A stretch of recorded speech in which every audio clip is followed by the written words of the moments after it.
Olá, pessoal. Hoje é sexta-feira, 14 de novembro de 2025, e nosso novo convidado, Craig Mokhiber, está aqui conosco. Ele nasceu em 1960 e é um ex-funcionário americano das Nações Unidas, especializado em direitos humanos, além de especialista em direito, políticas e metodologias internacionais de direitos humanos. Bem-vindo ao nosso programa, Craig. Obrigado, Nima. É bom estar aqui com você.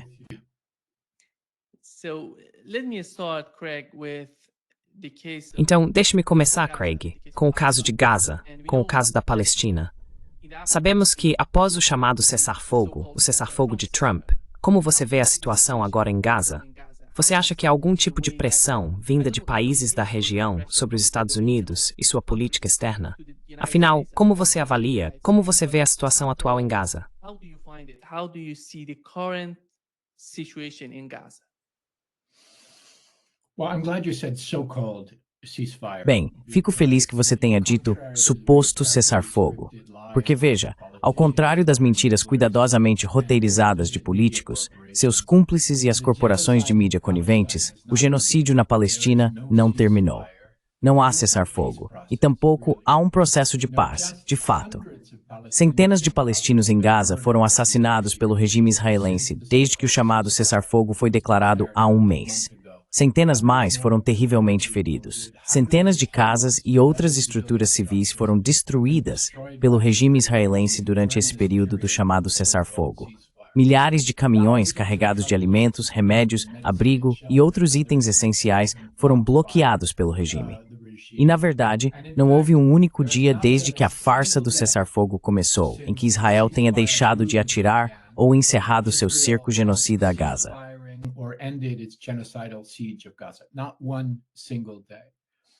Nem um único dia.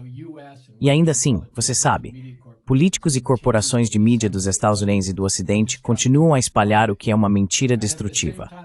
Ao mesmo tempo, devo dizer que os ataques genocidas do regime israelense e os pogroms de colonos na Cisjordânia não apenas continuaram sem interrupção, mas, na verdade, se intensificaram durante esse período. Portanto, qualquer pessoa que participe dessa farsa de cessar-fogo, assim chamado por Trump, neste momento, é ou muito ingênua ou deliberadamente cúmplice de uma estratégia que está claramente sendo usada ao afirmar que há um cessar-fogo e um processo de paz. Essa é uma estratégia que os Estados Unidos e Israel estão usando para esconder o genocídio em andamento, para fazer as pessoas se concentrarem em outro lugar enquanto consolidam o controle sobre Gaza, normalizam o regime israelense e continuam a perpetrar o genocídio. Isso ainda está acontecendo.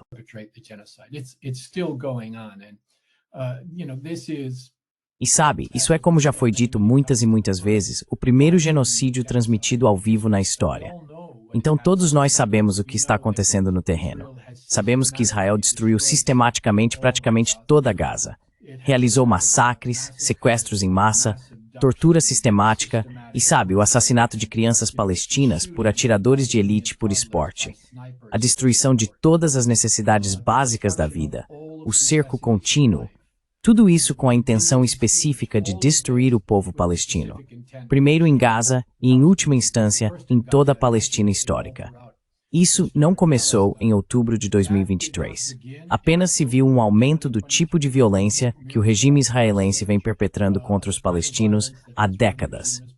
E isso não terminou com essa declaração de um chamado cessar-fogo.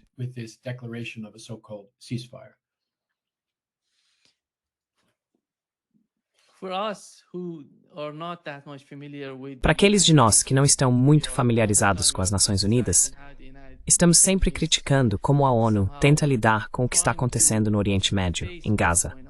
Mas, na sua opinião, o que eles realmente podem fazer? Temos essa iniciativa U4P, Unidade pela Paz. Como isso pode ajudar no caso de Israel e Palestina?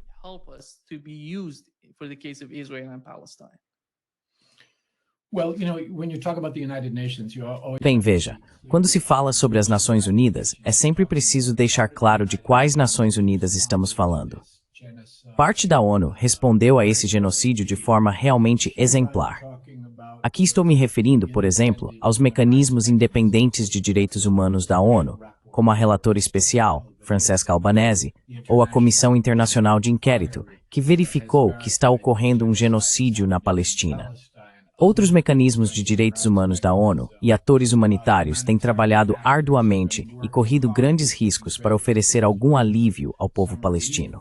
E claro, os trabalhadores da UNRWA, que são funcionários da ONU, centenas dos quais apenas durante este genocídio foram assassinados pelo regime israelense. Centenas mais ficaram gravemente feridos.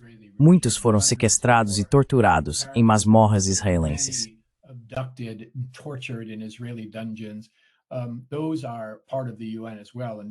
Esses também fazem parte da ONU e têm sido nada menos que heróicos durante o genocídio.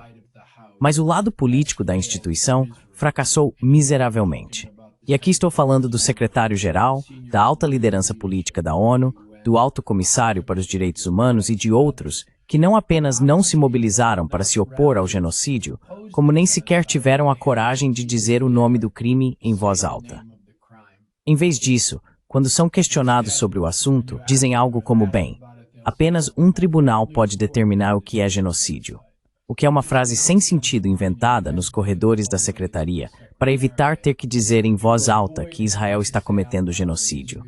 E assim não enfrentarem pressão dos Estados Unidos, do Reino Unido, da Alemanha e de grupos de lobby israelenses que os assediariam sem parar.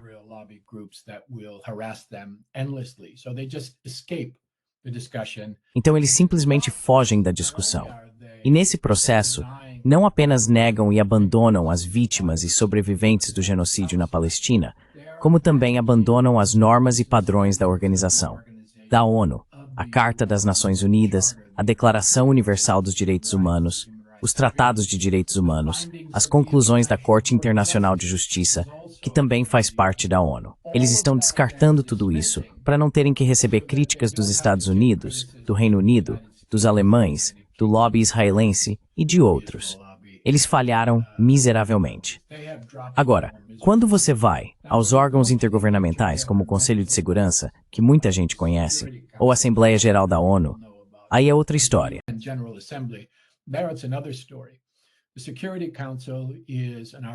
O Conselho de Segurança é um mecanismo arcaico, antigo, do pós-Segunda Guerra Mundial e da Guerra Fria, no qual os 5 vencedores da Segunda Guerra Mundial têm poder de veto. Os Estados Unidos, o Reino Unido, a França, a Rússia e a China têm poder de veto, o que significa que se qualquer um deles não concordar com algo, isso é bloqueado no Conselho de Segurança. E é por isso que após 2 anos de genocídio, vimos o Conselho de Segurança não fazer absolutamente nada. Ele não pediu um cessar-fogo, não mobilizou proteção por civis palestinos, não morreu em Israel.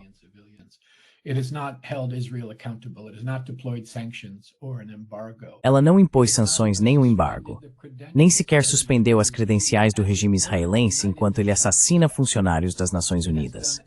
Não fez absolutamente nada, porque os Estados Unidos e, francamente, seus aliados fazem de tudo para garantir que o Conselho de Segurança não possa agir. Isso nos deixa com a Assembleia Geral da ONU. E, aliás, devo dizer que os Estados Unidos vetaram ações ao longo deste genocídio 6 vezes. Além deste genocídio, emitiram 50 vetos. Todos os 50, com o propósito de garantir a impunidade do regime israelense e de seus crimes ao longo dos anos. Assim, chegamos à Assembleia Geral. Agora, a Assembleia Geral tem certa liberdade de ação.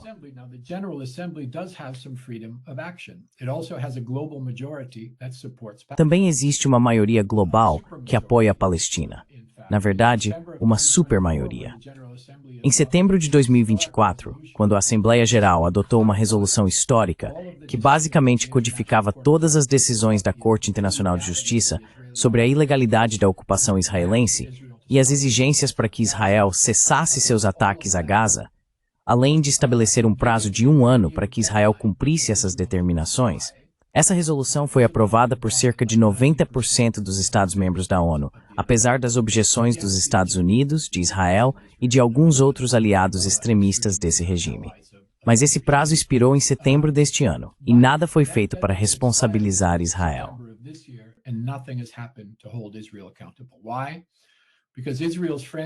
Por quê? Porque os aliados de Israel na ONU se mobilizaram para criar uma distração e impedir que Israel fosse responsabilizado, adotando primeiro uma proposta franco-saudita chamada Declaração de Nova York. Essa proposta basicamente defende a normalização de Israel, mesmo durante seu genocídio, o envio de uma força de ocupação por procuração para Gaza, a fim de controlar não o autor do genocídio, mas as vítimas do genocídio, e forçar os palestinos a voltarem a uma situação em que precisam negociar seus direitos com seu opressor, em vez de tê-los garantidos, como determina a Corte Internacional de Justiça.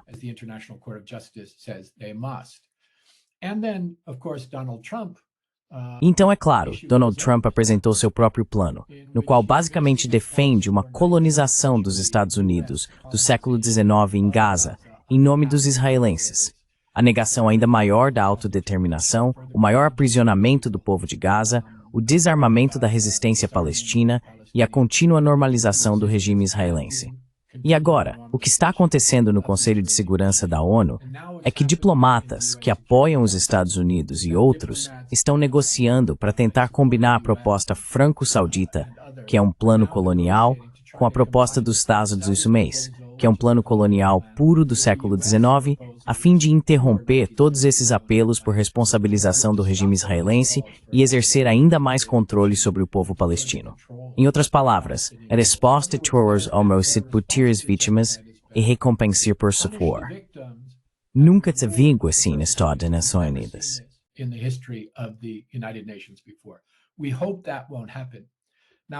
Esperamos que isso não aconteça. Agora, Nima, há uma terceira via que começou até antes de todos os acontecimentos que vimos, porque veja, nesses 2 anos de genocídio, Israel literalmente saiu impune após cometer assassinatos. Mas também é um período de 2 anos em que Israel está sendo julgado por genocídio na Corte Internacional de Justiça. Seus líderes foram indiciados por crimes contra a humanidade pelo Tribunal Penal Internacional. Foi considerado culpado de apartheid pela Corte Internacional de Justiça e foi condenado como culpado de genocídio e apartheid por todas as principais organizações internacionais de direitos humanos, organizações israelenses de direitos humanos, organizações palestinas de direitos humanos, a Associação Internacional de Estudos sobre Genocídio, advogados internacionais de todo o mundo. Há um consenso global de que Israel está perpetrando apartheid e genocídio, e uma exigência de que seja responsabilizado por isso. E essa via inclui um movimento para tentar fazer com que a Assembleia Geral das Nações Unidas contorne o veto dos Estados Unidos no Conselho de Segurança, utilizando um antigo mecanismo chamado Unindo-se pela Paz. Unindo-se pela Paz é um mecanismo da Assembleia Geral da ONU.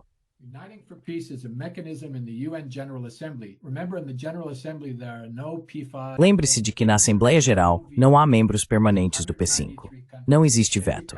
São 193 países e cada país tem direito a um voto. Assim, a resolução Unindo para a Paz permitiria que a Assembleia Geral, a maioria global, decidisse o que acontece sem ser obstruída pelo veto dos Estados Unidos. Sob Unindo para a Paz, a Assembleia Geral poderia rejeitar as credenciais de Israel, pedir sanções, solicitar um embargo militar, estabelecer um mecanismo de responsabilização e reativar os mecanismos anti-apartheid da ONU para lidar com o apartheid dentro de Israel.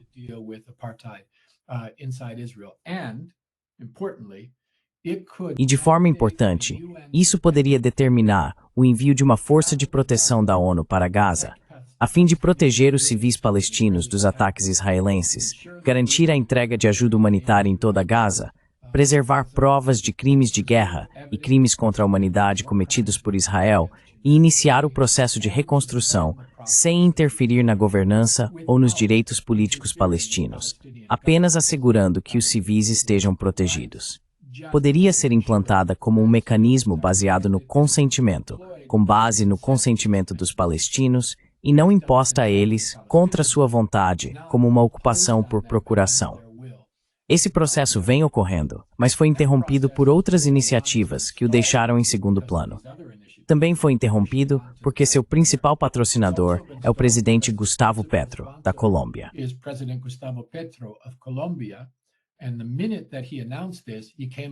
E no momento em que ele anunciou isso, foi atacado pelos Estados Unidos, que cancelaram seu visto, o ameaçaram com sanções e tarifas e até ameaçaram derrubar seu governo. Portanto, ele está sob grande pressão agora por parte do governo dos Estados por ousar se opor ao genocídio na Palestina. Mas a ideia ainda está viva. Ela será esmagada, ao que me parece, se os Estados conseguirem fazer com que o Conselho de Segurança imponha essa ocupação colonial de Gaza. E então estaremos exatamente de volta ao ponto em que estivemos nos últimos 80 anos. A ocupação, a desapropriação, a negação da autodeterminação e a perseguição do povo palestino, enquanto eles são forçados a implorar por seus direitos, com a promessa de um Bantustão em algum momento no futuro.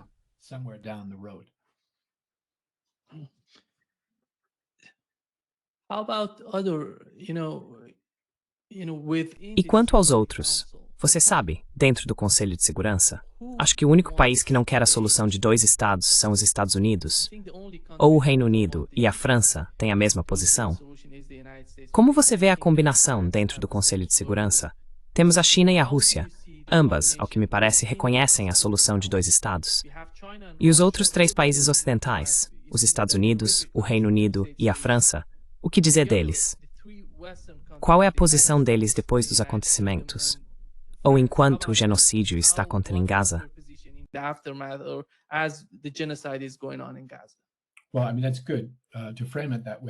Bem, quero dizer, é bom enquadrar a questão dessa forma, porque se você olhar através da lente do genocídio em Gaza, os Estados Unidos são um dos P5, os 5 membros permanentes do Conselho de Segurança.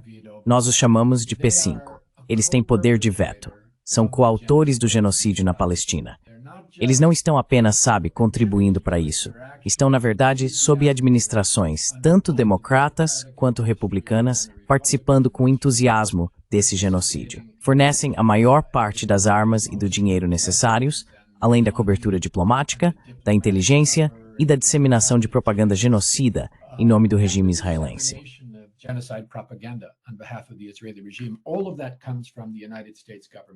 Tudo isso vem do governo dos Estados Unidos, que participa entusiasticamente do genocídio. Portanto, eles são coautores, um dos membros permanentes do Conselho de Segurança. Depois, aos britânicos e os franceses. Eles têm sido cúmplices do genocídio. E a cumplicidade em genocídio é um crime específico segundo o direito internacional, codificado pela Convenção para a Prevenção e a Repressão do Crime de Genocídio. É um crime por si só. Tanto o Reino Unido quanto a França têm usado seus recursos, seu poder, suas capacidades militares, as armas que produzem, sua inteligência e seus papéis diplomáticos para apoiar Israel na perpetração do genocídio. Eles são cúmplices do genocídio e por isso não querem responsabilização por ele, pois essa responsabilização também se estenderia a eles.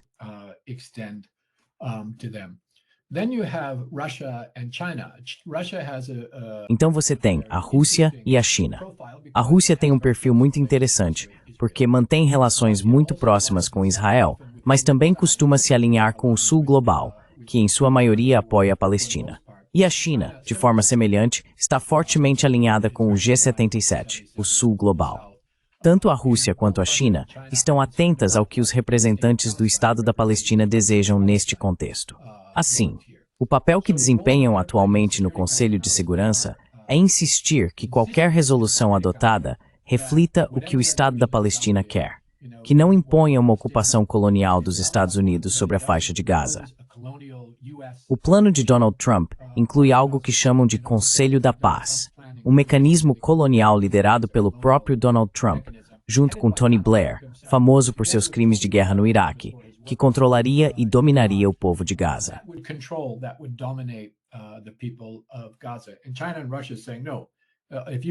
E a China e a Rússia estão dizendo, não, se vocês quiserem enviar uma força de estabilização, talvez possamos apoiar isso, mas não vamos apoiar essa parte.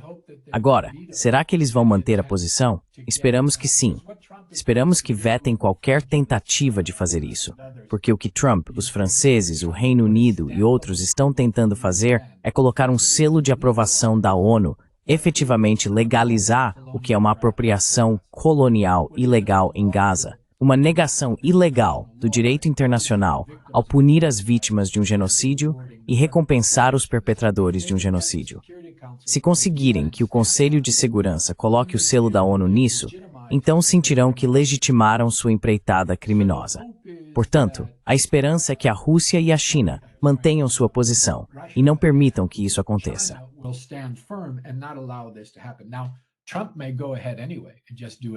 Trump pode seguir em frente de qualquer maneira e simplesmente fazê-lo pela força das armas, que é seu modus operandi, mas pelo menos isso não terá sido legitimado com um selo da ONU. Acredito que se o Conselho de Segurança da ONU permitir que essa resolução seja aprovada e der um selo de aprovação da ONU à continuação da colonização e opressão do povo palestino, isso será o último prego no caixão da legitimidade da ONU, das Nações Unidas. E isso seria, penso eu, um preço muito alto a pagar. Portanto, esperamos que isso não aconteça. Agora, se houver um veto, isso oferece uma oportunidade na Assembleia Geral para fazer o que mencionei antes, convocar sob o mecanismo Unindo-se pela Paz e adotar uma verdadeira força de proteção para os civis palestinos, além de medidas reais de responsabilização para o regime israelense.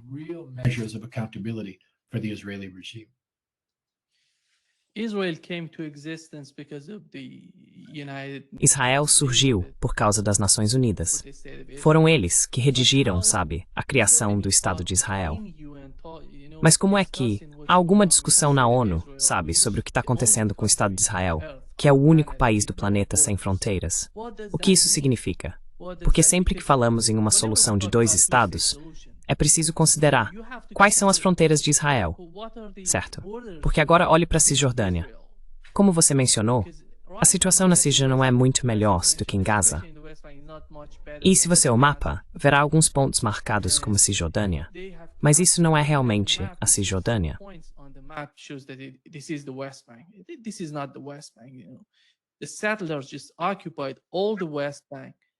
Os colonos ocuparam toda a Cisjordânia.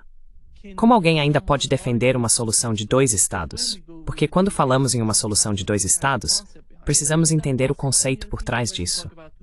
Isso é sequer possível, na sua opinião, considerando que Israel não definiu suas fronteiras? No sul da Síria, eles estão se expandindo além das colinas de Golã.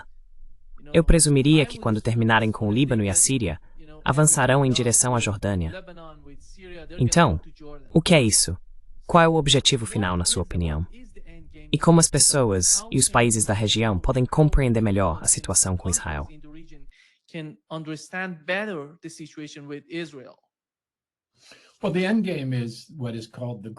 Bem, o objetivo final é o que os pensadores sionistas chamam de Projeto da Grande Israel, que seria, você sabe, do Nilo ao Eufrates, para repetir o termo usado ao longo da história. Veja, Israel já... Vamos começar com o plano de partição que você mencionou. Antes de tudo, a Assembleia Geral das Nações Unidas não tem autoridade para dividir um país contra a vontade de seus habitantes. E em 1947, quando emitiram um plano de partição para a Palestina, como era chamada na época, ele foi rejeitado pelo povo indígena, os palestinos. Foi aceito pela liderança dos colonizadores, o que não é surpreendente, já que foram eles que pressionaram para que isso acontecesse. Mas mesmo essa partição ilegal da Palestina em 1947 não incluía o que hoje as pessoas chamam de Israel. Era uma distribuição de terras muito menor.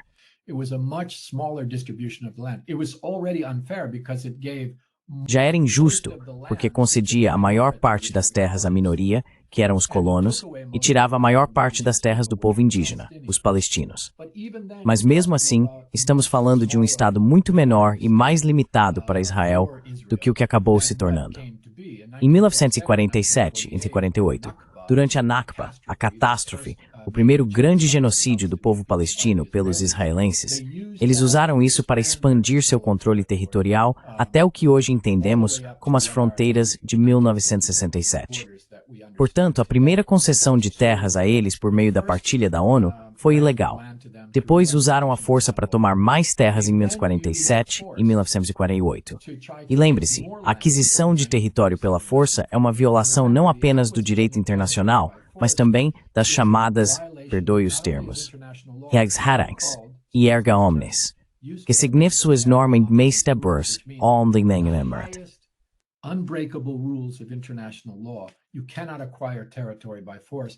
Você não pode adquirir território pela força. Foi assim que Israel tomou muito mais terras, expandindo-se até as fronteiras de 1967.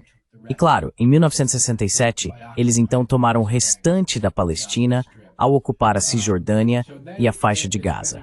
Assim, a expansão chegou até esse ponto, e como você sabe, agora de fato, existe um único Estado, um único regime que governa toda a Palestina histórica, do Mediterrâneo ao Jordão. E esse é o regime israelense. Eles criaram uma situação em que uma solução de 2 estados é impossível, o que chamam de criar fatos no terreno.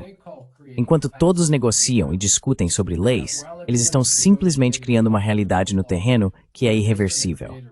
Então agora, se você olhar um mapa da Cisjordânia, verá que Israel controla a maior parte dela.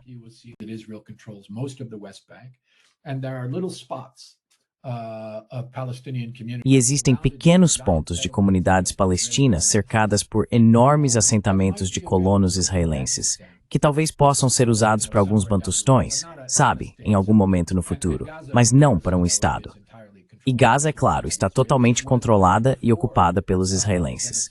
Já estava assim antes mesmo de o genocídio se intensificar em outubro de 2023, e certamente continua agora, inclusive com tropas em solo por toda Gaza. Então, isso não existe.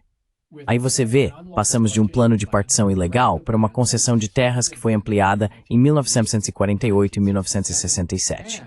E isso também inclui, como você disse, a ocupação de território na Síria, não apenas das colinas de Golã, mas quase até a capital, Damasco, a ocupação de território no sul do Líbano, e embora não ocupe, no sentido estrito, outras partes do Oriente Médio, tem exercido rotineiramente força militar contra elas, e o estão dominadas.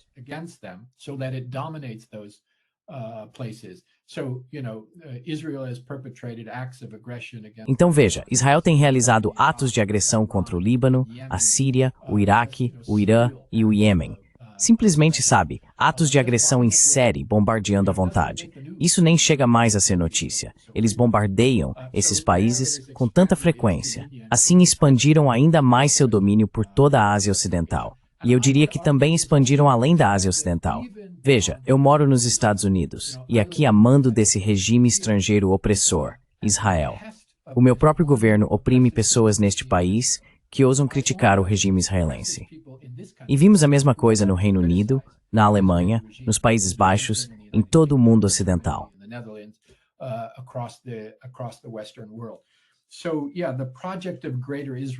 Então sim, o projeto da Grande Israel é algo que a ideologia extrema, a ideologia estatal do sionismo, dentro de Israel e entre seus apoiadores no exterior, tem se esforçado muito para concretizar. E eles estão comemorando agora, por terem o Império dos Estados Unidos ao seu lado, para fazer isso acontecer. E nada parece estar em seu caminho, incluindo muitos dos governos da região, que simplesmente se submetem a Washington e a Israel em relação a qualquer um desses abusos à medida que ocorrem. Portanto, não resta nada para uma solução de 2 estados. Sempre defendi que a única solução viável, e é interessante, é que na ONU e nos governos ocidentais, eles repetem incessantemente esse mantra. Não há alternativa à solução de 2 estados.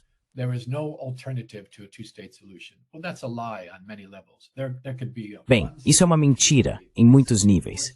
Poderia haver um estado, 2 estados, 3 estados, 4 estados. Então, mesmo logicamente, isso não faz sentido.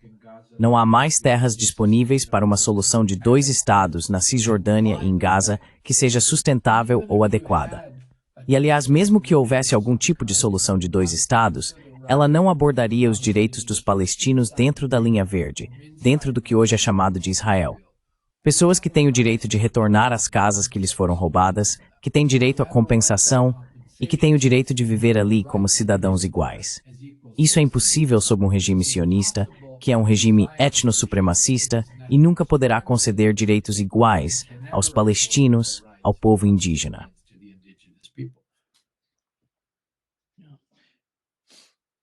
Sim, como você vê o papel dos países muçulmanos? Bem, dos países muçulmanos em geral. Estou falando dos Estados Árabes, da Turquia, do Irã. Eles têm algum tipo de influência sobre o que está acontecendo internacionalmente com a situação em Israel, Gaza e na Palestina?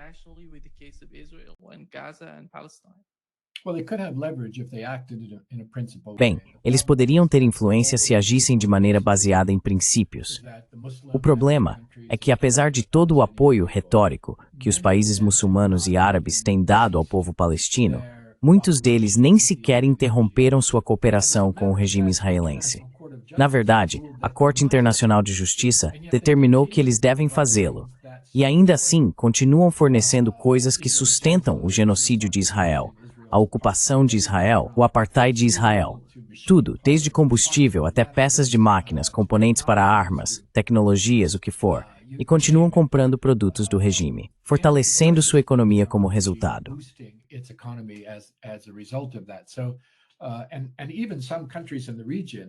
E até mesmo alguns países da região têm cooperado com os Estados Unidos e com Israel na defesa de Israel durante o genocídio, enquanto outros estados tentaram intervir, para responsabilizar Israel ou afastá-lo de suas atividades genocidas em Gaza. Portanto, há muito apoio retórico, mas é possível ver que muitos desses países estão mais do que dispostos a aderir aos planos nefastos dos Estados Unidos e dos franceses. A proposta francesa, chamada de proposta franco-saudita, porque foi presidida pela França e pela Arábia Saudita, é puro colonialismo. É uma negação completa, não apenas do sofrimento do povo palestino, mas também de seus direitos, conforme estabelecido no direito internacional.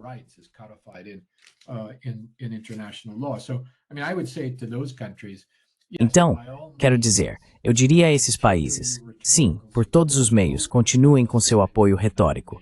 Votem com a Palestina nas Nações Unidas e assim por diante. Mas isso não significa nada se continuarem fornecendo apoio material ao Estado de Israel enquanto ele comete todos esses crimes. Já deveria haver neste momento um boicote universal à economia israelense, bem como à cultura e aos esportes de Israel. Também deveria haver um embargo militar universal contra Israel. O regime precisa ser isolado da mesma forma que o regime sul-africano foi isolado sob o apartheid. O mundo se uniu, liderado pelo Sul Global, para garantir que aquele regime fosse cortado e não pudesse continuar sua colonização.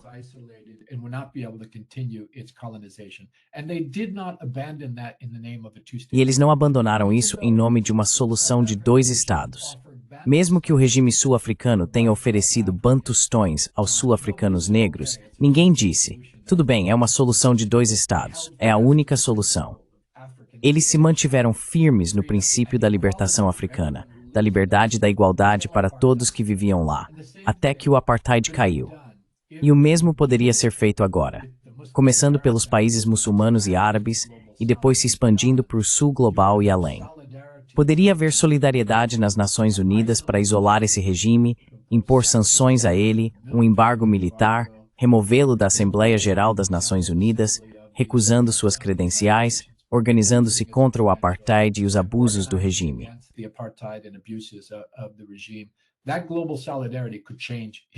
Esse tipo de solidariedade global poderia mudar a história. Vimos isso nas décadas de 60 e 1970, quando membros recém-descolonizados do Sul Global ingressaram nas Nações Unidas e a utilizaram como uma ferramenta de descolonização, autodeterminação, anticolonialismo e ação contra o apartheid. O mesmo poderia acontecer agora se tivéssemos uma liderança com princípios nos países muçulmanos e árabes ao redor do mundo.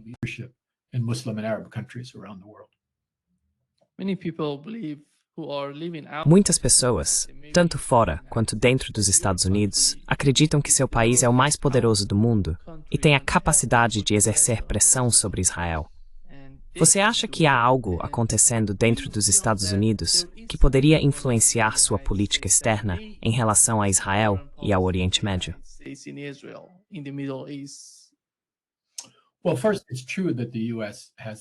Bem, primeiro, é verdade que os Estados Unidos têm o exército mais poderoso do mundo e, até agora, a economia mais poderosa do mundo. Mas, se você observar o panorama geral, percebe que o momento do Império Unipolar dos Estados Unidos está desaparecendo, algo que nunca poderia ser sustentado a longo prazo. Acho que muitas das contrações violentas que você vê surgindo dos Estados Unidos acontecem justamente porque o Império está começando a se desfazer. Você vê a evolução de um mundo multipolar, movimentos para desdolarizar e esforços para conquistar independência econômica da dominação norte-americana. Também se observam grupos com políticas externas independentes, como o grupo dos BRICS.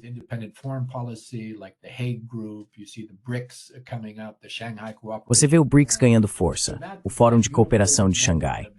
Então, aquele momento unipolar do Império dos Estados Unidos está começando a se desfazer. Ainda assim, os Estados Unidos continuam sendo a potência mais poderosa, gastam $1 trilhão por ano em seu exército e enviam bilhões para Israel para manter sua impunidade na Ásia Ocidental. Portanto, ainda são uma força a ser considerada. E veja, quando as pessoas dizem que os Estados Unidos poderiam pressionar Israel, sim, poderiam, mas não o farão. Nunca exercerão uma pressão significativa, porque apesar de todo o discurso sobre democracia, os Estados são uma oligarquia. É um país governado por interesses muito ricos e poderosos.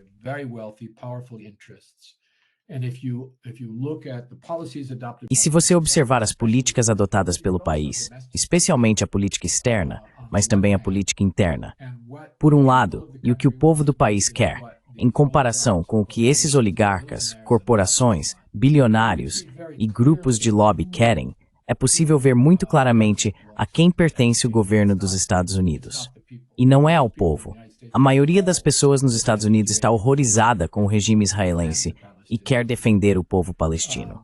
Isso começa a mudar a dinâmica política interna do país pela primeira vez em muito tempo. Porque veja, nos dois partidos políticos, agora há uma maioria dos chamados democratas que querem que Israel seja responsabilizado e que os palestinos sejam defendidos. E há até uma minoria crescente de republicanos. E lembre-se, os republicanos nos Estados Unidos são um partido de extrema-direita, muito à direita.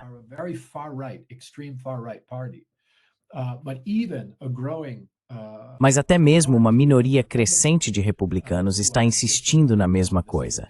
Isso é uma mudança muito fundamental. E acho que isso aconteceu porque não se trata apenas dos israelenses. No governo dos Estados Unidos, há pessoas absolutamente comprometidas com o regime israelense, até mais do que com o próprio país. Pessoas que têm essa visão por motivos de sionismo cristão evangélico, pessoas que são sionistas, pessoas que são imperialistas, neoconservadores e veem Israel como desempenhando um papel importante em sua abordagem ao resto do mundo, e pessoas que ganham muito dinheiro com a relação militar e tecnológica entre os Estados Unidos e Israel.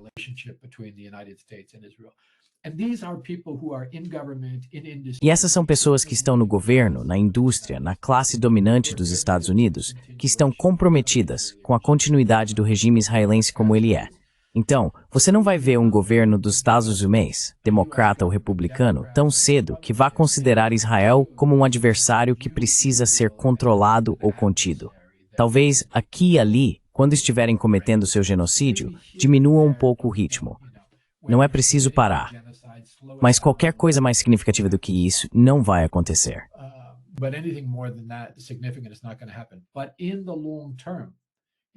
Mas, a longo prazo, se a trajetória continuar e houver mudanças na política interna dos Estados Unidos, acho que começaremos a ver alguns desses tipos de mudanças. Ainda não chegamos lá, mas acredito que a longo prazo isso vai acontecer. Vou dizer mais uma coisa sobre isso, Nima, porque os procuradores de Israel neste país perceberam, bilionários, corporações pró-Israel, alguns oligarcas e pessoas no governo, perceberam que não podem mais controlar a narrativa nos Estados Unidos. As pessoas não dependem mais da CNN, da Fox News, da CBS ou do The New York Times, todos esses veículos pró-Israel, para se informar. Agora elas podem obter informações da mídia alternativa, das redes sociais, de programas como o seu. Elas podem receber tudo diretamente em seus celulares e saber exatamente o que está acontecendo. A máquina israelense não consegue mais controlar a narrativa nos Estados Unidos, e as pessoas vendo com seus próprios olhos disseram, espere um minuto, isso não é algo que eu apoio. Então o que eles estão fazendo agora, em vez de tentar convencer as pessoas, é usar a força. Eles estão silenciando as pessoas.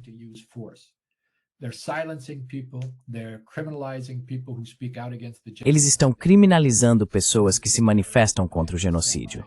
Chamam-nas de apoiadoras do terrorismo e de antissemitas, e depois tomam medidas legais contra elas. Estão deportando pessoas. Estão mandando a polícia atrás de estudantes que protestam contra um genocídio. Estão expulsando, suspendendo, prendendo, deportando e espancando pessoas por se manifestarem contra isso. Estão tentando aprovar leis para proibir o boicote, o desinvestimento e as sanções, mesmo que isso seja garantido pela Constituição dos Estados Unidos. Estão comprando empresas de mídia, tentando garantir que possam até mesmo, bem, você sabe, empresas de mídia social, como o TikTok, sendo tomadas por procuradores israelenses e assim por diante. Então estão tentando usar a força agora de maneiras que não precisavam no passado. E isso é sem dúvida um sinal de brutalidade. Algumas pessoas ficarão intimidadas com isso, mas acima de tudo, é um sinal de que estão perdendo.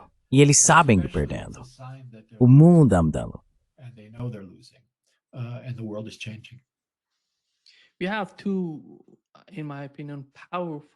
Na minha opinião, temos dois movimentos poderosos nos Estados Unidos.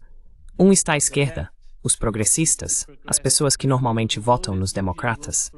Eles decidiram se afastar do Partido Democrata. Querem algo diferente para apoiar. Mas a outra voz crescente nos Estados Unidos está dentro do movimento MAGA, dentro do Partido Republicano. Essas são pessoas com as quais não estávamos muito familiarizados antes. Elas não eram muito vocais sobre o que está acontecendo, especialmente no Oriente Médio e no caso de Israel. Specifically in the Middle East and in the case of Israel. How do you see these two forces coming together or maybe Como você vê essas duas forças se unindo? Ou talvez, porque quando se trata de política externa e do tipo de apoio que vai dos Estados Unidos para Israel, essas pessoas poderiam se unir.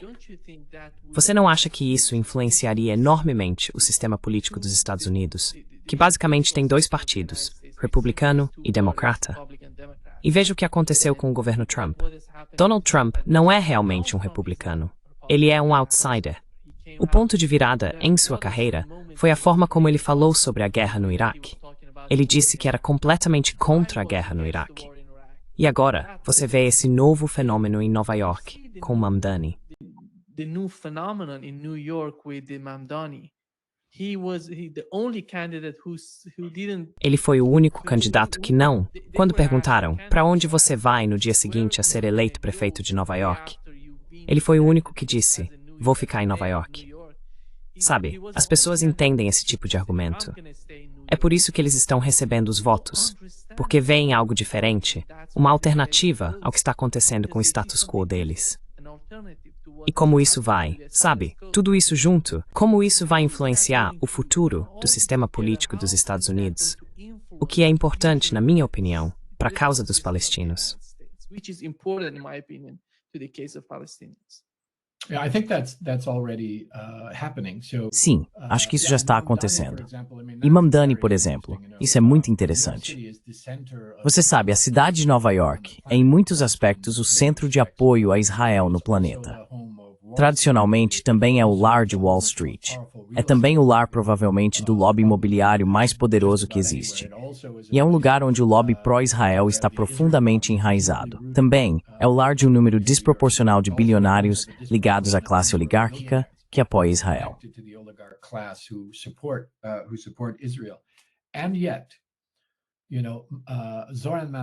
E ainda assim, Zohran Mamdani venceu a eleição para prefeito com a maior participação da história recente. Não apesar de sua franqueza sobre a Palestina e Israel, mas em parte por causa disso. Porque veja, um número significativo de pessoas está simplesmente horrorizado com o que Israel é e com o que Israel faz. Outro grupo importante está enojado com o controle israelense sobre os políticos e os processos políticos dos Estados Unidos. Eles pensaram, isso é realmente revigorante. Esse cara está sendo eleito prefeito de Nova York. E estão tentando forçá-lo a dizer que vai se concentrar nesse regime estrangeiro. E ele está dizendo, não, meu trabalho é me concentrar em Nova York. É aqui que vou estar. Não vou visitar Israel. Ou tentaram forçá-lo a endossar um Estado etnonacionalista em Israel. E ele disse não, acredito em um Estado com direitos iguais para todos.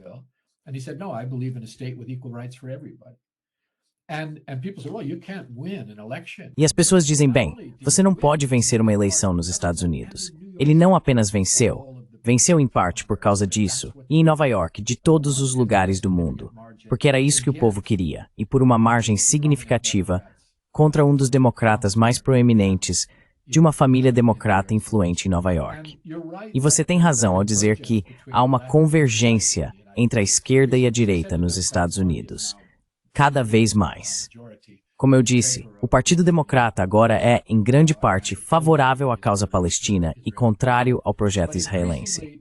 Mas cada vez mais, não apenas no Partido Republicano, mas também no movimento MAGA, o movimento MAGA de Donald Trump, há figuras de destaque como Tucker Carlson, Dave Smith, Marjorie Taylor Greene e Candace Owens. Esses são os formadores de opinião do movimento MAGA, que por razões puramente morais estão horrorizados com o que Israel é e com o que Israel faz.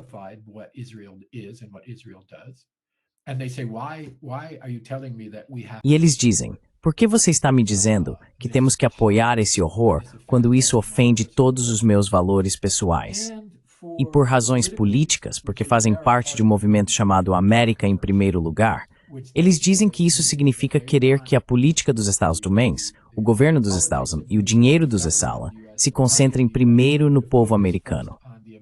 Porque estamos enviando 6 bilhões de dólares por ano, gastando todo o nosso capital político e comprometendo tudo o que deveria estar no interesse do povo americano em nome desse regime estrangeiro opressor chamado Israel. Isso não é América em primeiro lugar, é Israel em primeiro lugar. Eles ficam enojados ao ver políticos se curvando diante de um regime estrangeiro, em vez de agirem por princípio, ou no mínimo, no interesse do próprio povo, o povo que eles foram eleitos para servir.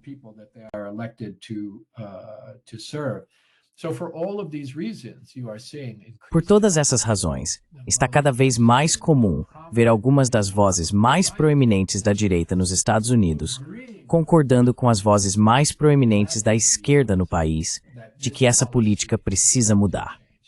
E eu acho que uma grande parte disso é que as pessoas se sentem ofendidas pela captura da política e das instituições americanas pelo lobby israelense e pelos bilionários e corporações associados a ele, que trabalham arduamente para garantir que este governo sirva não aos interesses do povo americano, mas aos interesses daquele pequeno e opressivo regime estrangeiro chamado Israel. E tanto a esquerda quanto a direita, as pessoas estão muito cansadas disso.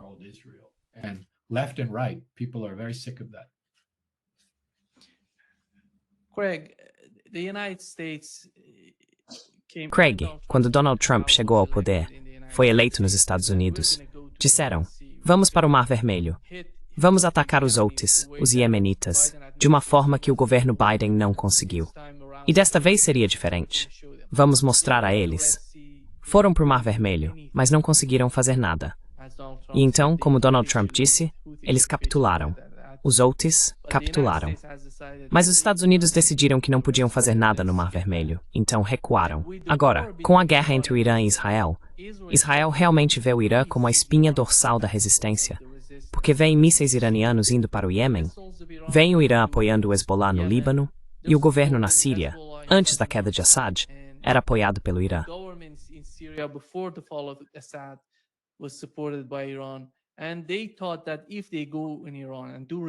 E eles achavam que se entrassem no Irã e fizessem uma mudança de regime lá, isso derrubaria toda a resistência. Isso poderia ajudá-los com a questão dos palestinos e com a ideia da grande Israel, como você mencionou. Mas nenhum desses planos funcionou até agora para Israel.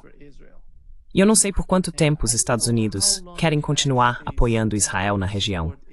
Você vê algum benefício real nesse apoio de longo prazo a Israel? Veja, tivemos o ex-presidente dos Estados Unidos, Jimmy Carter, chamando o Estado de Israel de um estado de apartheid. E não é tão estranho chamar Israel de um regime de apartheid. Eles entendem isso. A elite política dos Estados Unidos entende a realidade de Israel. Então, como você vê isso? É tudo uma questão dos oligarcas decidindo essas políticas, sem que os Estados Unidos realmente se beneficiem do que está acontecendo no Oriente Médio?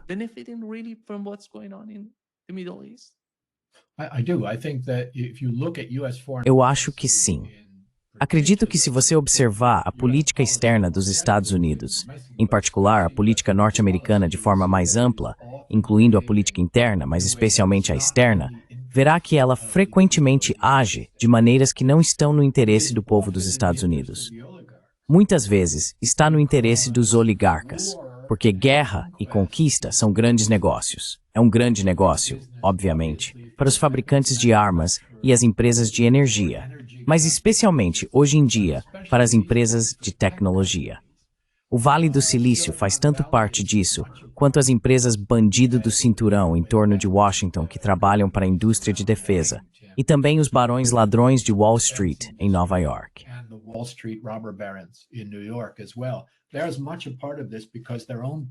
Eles fazem parte disso tanto quanto porque seus próprios interesses pessoais e sua riqueza estão profundamente ligados à postura beligerante dos Estados Unidos.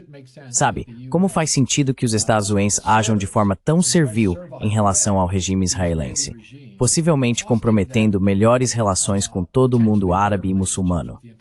E há uma ressalva nisso, porque muitos desses governos no mundo árabe são apenas regimes subservientes, estados clientes dos Estados Unidos, que seguem suas ordens em relação a Israel, independentemente da retórica que apresentem.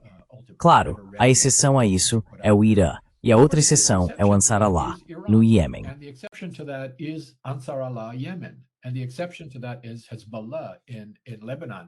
E a exceção a isso é o Hezbollah, no Líbano.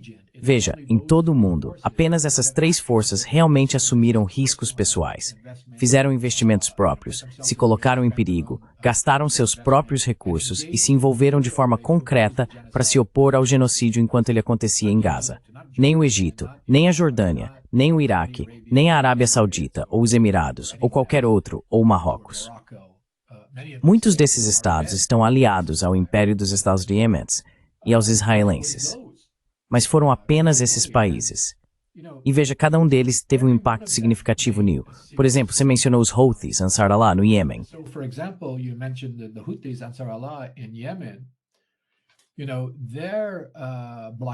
Sabe, o bloqueio deles no Mar Vermelho levou o porto israelense de Eilat à falência. Literalmente, à falência. Ele impediu que suprimentos chegassem para sustentar o regime genocida durante a perpetração do genocídio. Agora, eu escrevi que, ao fazer isso, eles estavam, na verdade, agindo de acordo com as exigências do direito internacional, de que todos os estados são obrigados a agir, quando têm poder para isso, a fim de tentar impedir que um genocídio aconteça.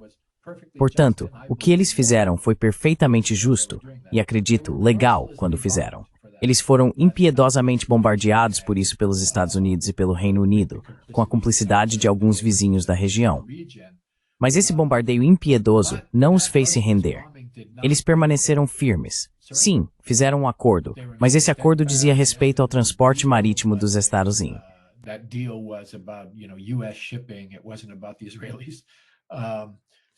Não se tratava dos israelenses, então eles permaneceram firmes. E o mesmo vale para o Irã, eu acho. Não acredito que isso tenha acabado. Acho que Israel e os Estados Unidos continuam planejando os próximos ataques ao Irã.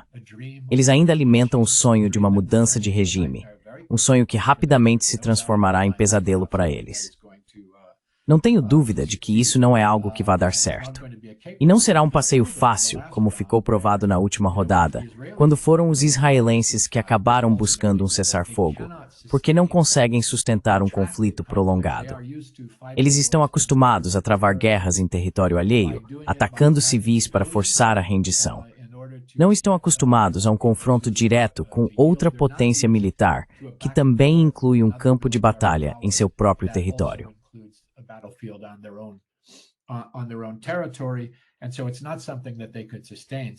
E, portanto, não é algo que eles conseguiriam sustentar. Eles estão esperando por um investimento maior dos Estados Unidos da próxima vez, um que lhes permita causar uma destruição ainda mais massiva no Irã em nome do regime israelense. Lembre-se, esta é uma questão israelense, um sonho que Netanyahu e seus colegas vêm promovendo há décadas, tentando arrastar os Estados Unidos para uma guerra com o Irã, porque sabem que não podem derrotar o Irã sozinhos. Mas não acho que eles vão conseguir. Pelo contrário, acho que vão abrir um ninho de vespas, do qual acabarão se arrependendo. Mas sim, para responder à sua pergunta, há muitos interesses nos Estados Unidos que ficariam mais do que felizes em ver outro Irã. Assim como lucraram enormemente com a agressão norte-americana no Vietnã, no Iraque, na Síria e na Líbia.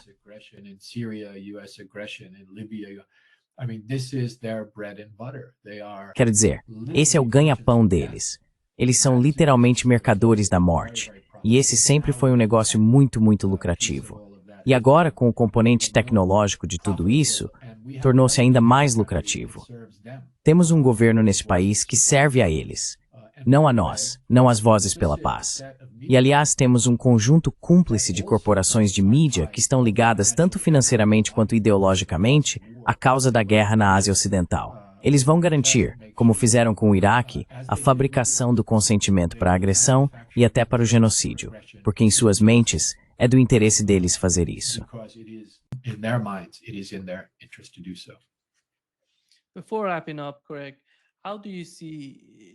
Antes de encerrar, Craig, como você vê a possibilidade de mudar a estrutura do Conselho de Segurança da ONU?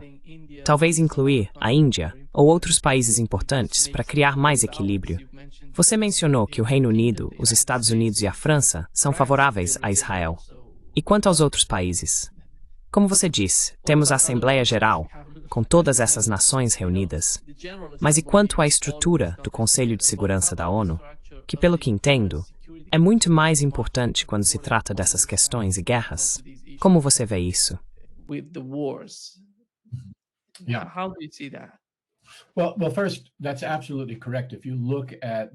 Bem, primeiro isso está absolutamente correto. Sabe, há um filme antigo chamado Poderoso Chefão, e muitos filmes sobre a máfia que falam sobre os chefes das 5 famílias de Nova York. Isso fazia parte da estrutura de poder da máfia. Esse é o Conselho de Segurança. Os chefes das 5 famílias são os Estados Unidos, o Reino Unido, a França, a Rússia e a China. Você vai notar que não há ninguém do mundo árabe, ninguém da América Latina e ninguém de todo o continente africano. Inclui apenas os vencedores da Segunda Guerra Mundial. Esse não é um mecanismo que possa, como diz a carta, manter a paz e a segurança internacionais. Muito pelo contrário. Pegue os Estados Unidos, por exemplo.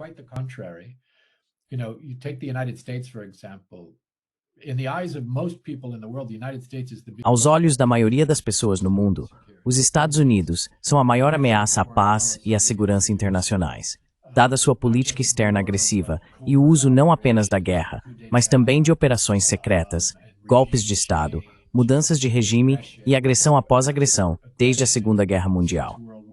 E ainda assim, o país ocupa um dos assentos de liderança das 5 famílias, com poder de veto no Conselho de Segurança. É possível reformar o Conselho de Segurança adicionando outros membros, e de fato isso deveria ser feito para torná-lo mais representativo. Mas a única coisa que mudaria os problemas fundamentais do Conselho seria alterar os membros permanentes, com poder de veto. Algumas das propostas são adicionar mais membros temporários.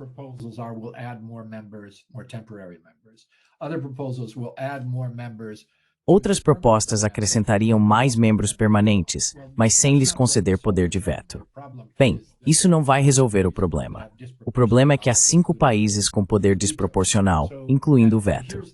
E aqui está o desafio. Isso não pode ser alterado pelas regras da ONU, a menos que todos os 5 membros permanentes concordem. E eles não vão concordar. Eles não vão abrir mão dessa carta decisiva que possuem na geopolítica.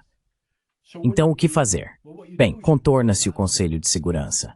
A Assembleia Geral deve ser o órgão democrático, digamos, legislativo das Nações Unidas. E as pessoas dizem, bem, sim, mas a Assembleia Geral não tem poder de execução do capítulo 7, e assim por diante. Isso é verdade.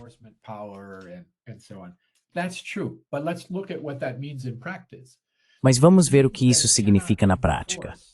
Significa que ele não pode impor sanções, por exemplo, mas pode pedir por sanções. E no momento em que faz isso, essas se tornam sanções multilaterais às quais todos os países podem aderir e implementar individual e coletivamente. Então, não é possível obrigar se a Micronésia ou a Bulgária disserem, bem, nós não vamos aplicar as sanções. Tudo bem, mas se você conseguir que a maioria dos países o faça, essas sanções podem ter o impacto que se deseja, por exemplo, contra Israel. Portanto, eles não precisam de poder de execução para pedir sanções.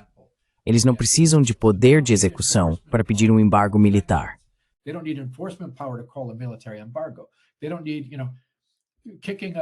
Eles não precisam, sabe, expulsar um país da ONU.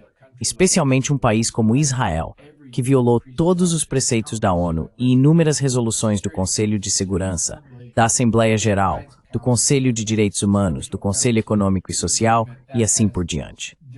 Este é um país que declarou o secretário-geral persona non grata, que atacou complexos e comboios da ONU, que assassinou centenas de funcionários da ONU e que sequestrou e torturou muitos outros. E eles ainda circulam pela ONU com credenciais da ONU, porque os Estados Unidos não permitem, por meio do Conselho de Segurança, que sejam removidos da organização.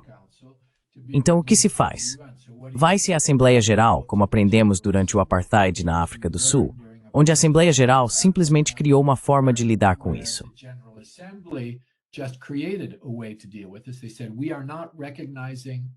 Eles disseram, nós não estamos reconhecendo nem aceitando as credenciais do Estado do Apartheid da África do Sul.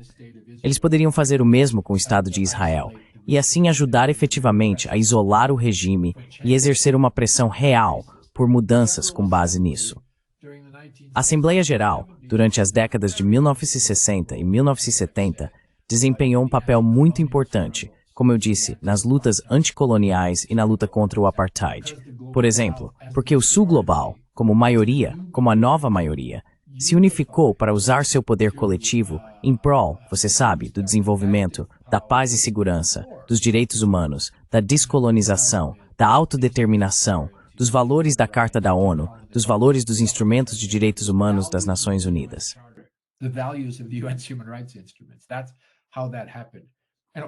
Foi assim que isso aconteceu.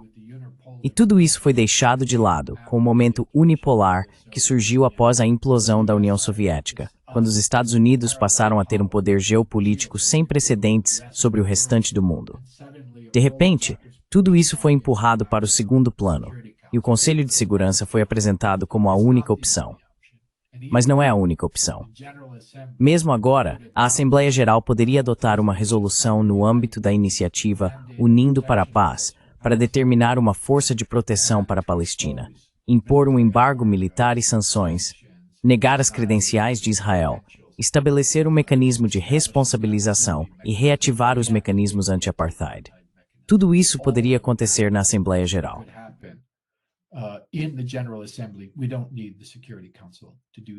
Não precisamos do Conselho de Segurança para fazer isso. E eu acho que, daqui para frente, é isso que deve acontecer. A maioria global deve afirmar seu poder, levantar-se de joelhos diante do Império dos Estados e começar a ter um pouco de autorrespeito e autodeterminação. Unir-se pelos propósitos e princípios da Carta e pôr fim a essa dominação imperial da geopolítica por um único país, movido por interesses pecuniários, militares e econômicos, que não servem aos interesses da paz, da segurança, do desenvolvimento ou dos direitos humanos.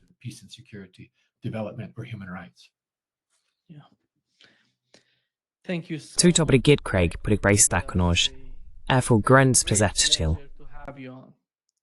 É um prazer. Obrigado me receber. Agradeço muito a conversa. Divirta-se, Jeff. Bye-bye. Thank you. Tchau, Briquinho.